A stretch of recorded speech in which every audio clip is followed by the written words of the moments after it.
তিন শ্রেণীর ব্যক্তির বিরুদ্ধে আল্লাহ বলেন আমি নিজেই কিয়ামতের দিন মামলা দায়ের করব। I will be against them in the day of judgment. Three categories of people I will be against them in the day of judgment. তিন শ্রেণীর লোক কিয়ামতের দিন তারা ছাড় পাবে না। আল্লাহ বলেন আমি নিজেই তাদের বিরুদ্ধে মামলা দায়ের করব। এর মধ্যে এক শ্রেণীর লোক হচ্ছে রাজুলুন ইস্তাআজারা আজিরান ফাস্তাউফা মিনহু ওয়া লাম ইউতি আজরা। একজন শ্রমিক ভাড়া করে তার কাছ থেকে কাজ নিয়েছে কিন্তু তার পারিশ্রমিক আদায় করে নাই। এরকম আছে না নাই? দাপট দেখায় ইউনিভার্সিটির ক্যান্টিনগুলোতে। ইউনিভার্সিটির ক্যান্টিনে যে খায় মাগার বিল দেয় না, এরকম টাকায় আছে না নাই? চায়ের দোকানে চা খায় আগে পরে দিমু বিল দেয় না, আছে না নাই?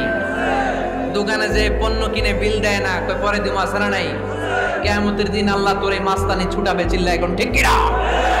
আনা খাসমুহুম, আমি নিজেই তাদের বিরুদ্ধে মামলা দায়ের করব। কথাটা কার? এজন্য বিশ্বনবী বললেন খবরদার, মেহনতি মানুষ, খেটে খাওয়া মানুষ, এদের দোয়া কবুল হয়ে যায়। আতুল আজিরা আজরাহু ক্বাবলা আন ইয়াজিফা আরাকুহু। খবরদার, বিশ্বনবী বললেন শ্রমিকের ঘাম শুকিয়ে যাওয়ার আগে তাদের পারিশ্রমিক মিটিয়ে দাও। বিশ্বনবীর বিখ্যাত হাদিস, আতুল আজিরা আজরাহু ক্বাবলা আন ইয়াজিফা আরাকুহু।